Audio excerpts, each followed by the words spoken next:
Hello student of class 9th। हम आज उन्हें प्रणाम कविता पढ़ने जा रहे हैं और उसको आपको समझाएंगे। उन्हें प्रणाम कविता हमारी पाठ्य पुस्तक हिंदी के पद्यखंड में है, जो कि सोहनलाल द्विवेदी द्वारा लिखित है। हम लोग चलिए इसको पढ़ते हैं, अपने धुन में पढ़ के आपको सुनाते हैं। भेद गया है दीन वसु से जिनका मर्म, मोहताजों के साथ न जिनको आती शर्म। किसी देश में किसी वेश में करते कर्म, मानवता का संस्थापन ही है जिनका धर्म। ज्ञात नहीं है जिनके नाम, उन्हें प्रणाम सत सत प्रणाम। कोटि कोटि नंगो भिकमंगो के जो साथ खड़े हुए, कोटि कोटि नंगो भिकमंगो के जो साथ खड़े हुए हैं, कंधा जोड़े उन्नत मात। शोषित जन के पीड़ित जन के कर को थाम, बढ़े जा रहे उधर जिधर है मुक्ति प्रकाम। ज्ञात और अज्ञात मात्र ही जिनके नाम, वंदनीय उन सत्पुरुषों को सतत प्रणाम सत प्रणाम। जिनके गीतों के पढ़ने से मिलती शांति, जिनके तानों में सुनने से झिलती भ्रांति, छा जाती मुखमंडल पर यौन की कांति। जिनके टेकों पर टिकने से टिकती क्रांति, मरण मधुर बन जाता है जैसे वरदान। अधरों पर खिल जाती है मादक मुस्कान, नहीं देख सकते जग में अन्याय वितान। प्राण उच्छ्वसित होने को बलिदान, जो घावों पर मरहम का कर देते काम। उन सा हृदयों को मेरे कोटि प्रणाम, मेरे कोटि प्रणाम, मेरे कोटि प्रणाम। कवि सोहनलाल द्विवेदी जी कहते हैं, भेद गया है दीन वश से जिनका मर्म। कहते हैं कि ऐसे महान पुरुष जिनका हृदय दीन गरीब दुखियों के आंसू से बिंद गया हो, जिनका हृदय दीन गरीब दुखियों के आंसुओं से बिंद गया हो। मुहताजों के साथ न जिनको आती शर्म। कंगाल व्यक्ति जिनके पास कोई पैसा नहीं होता, धन नहीं होता, उनके पास खड़े होने से भी जिनको शर्म नहीं आती, और जो उनके साथ कंधा मिलाकर खड़े रहते हैं तब भी उनको शर्म नहीं महसूस नहीं होती। किसी देश में किसी वेश में करते कर्म, जो किसी भी देश में, चाहे वो जिस देश में रहें और चाहे वह किसी भी वेशभूषा में रहें, किसी भी कपड़े में रहें, बस उनका वो केवल कर्म ही करते हैं। क्या करते हैं? करते कर्म। मानवता का संस्थापन ही है जिनका धर्म, मानवता का संस्थापन ही करना जिनका धर्म है। उन महान पुरुष जिनके नाम हमें ज्ञात हैं और जिनके नाम हमें नहीं अज्ञात हैं, उन सभी महान पुरुषों को हमारा नियंत्रण नमन, सत नमन, सत प्रणाम। आगे पढ़ते हैं। कोटि कोटि नंगो भिकमंगो के जो साथ खड़े हुए, कंधा जोड़े उन्नत मात। शोषित जन के पीड़ित जन के कर को थाम, बढ़े जा रहे उधर जिधर है मुक्ति प्रकाम। ज्ञात और अज्ञात मात्र ही जिनके नाम, वंदनीय उन सत्पुरुषों को सत सत प्रणाम सत सत प्रणाम। कवि सोहनलाल द्विवेदी जी आगे कहते हैं कोटि कोटि अर्थात सैकड़ों नंगों और भीख मांगने वाले व्यक्ति के साथ जो खड़े रहते हैं, ऐसे महान पुरुष जो खड़े रहते हैं और उनके कंधे में कंधा मिलाकर खड़े होते हैं और अपना सिर ऊंचा करके खड़े रहते हैं। जो शोषित जन और पीड़ित जन, शोषित लोगों के साथ पीड़ित लोगों के साथ उनका हाथ पकड़कर उधर लिए जा रहे हैं जिधर स्वच्छता एवं स्वतंत्रता है।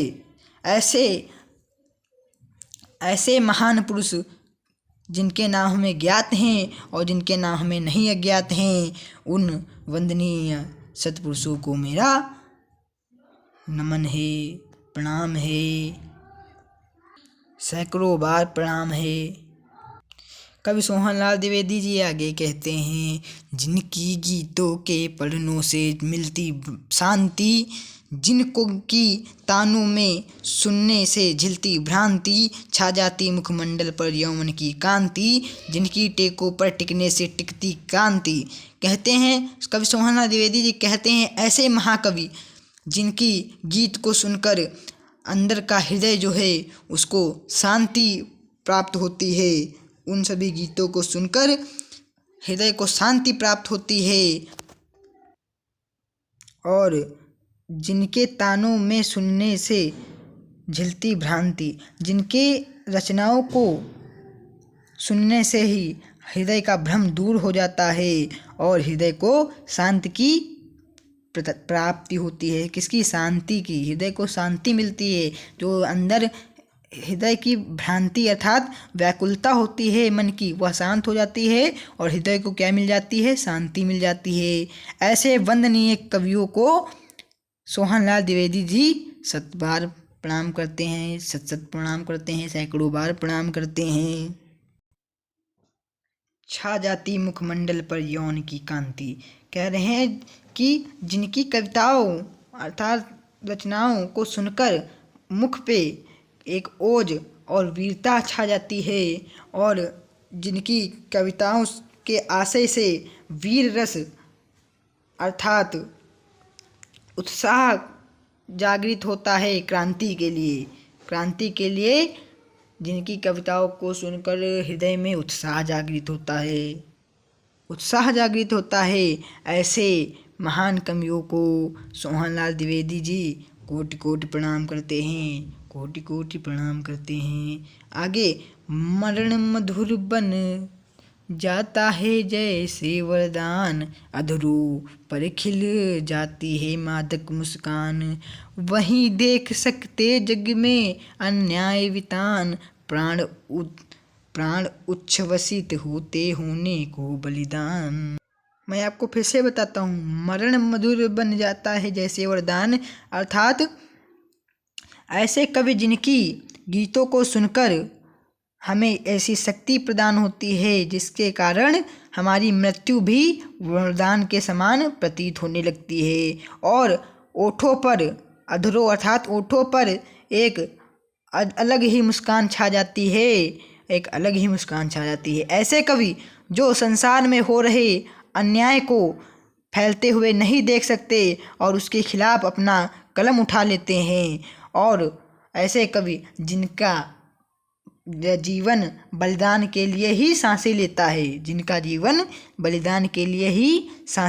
है, ऐसे वंदनीय सत्पुरुषों को सोहनलाल द्विवेदी जी बार बार प्रणाम करते हैं, और मैं भी उनको बार बार प्रणाम करता हूँ।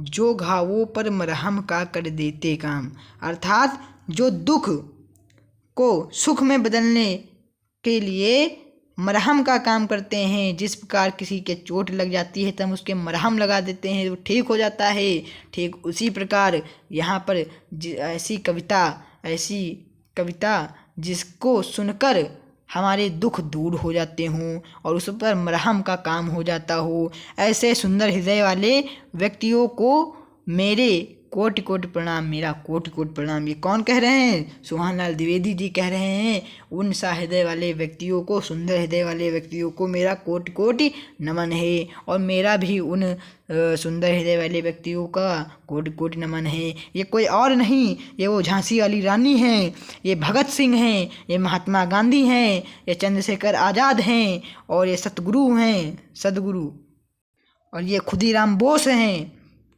ये भीमराव अंबेडकर हैं, ये सुभाष चंद्र बोस हैं। ऐसे ही कई लोग अपने देश के लिए अपना सर्वस्व खो गए। यहीं पर हमारे उन्हें प्रणाम की इतनी ही व्याख्या मैं करवाऊंगा, और आगे व्याख्या देखने के लिए चैनल को सब्सक्राइब करें और कमेंट में लिख के भेजें यदि आपको ज़रूरत हो। धन्यवाद फॉर वॉचिंग वीडियो, देखने के लिए वीडियो को।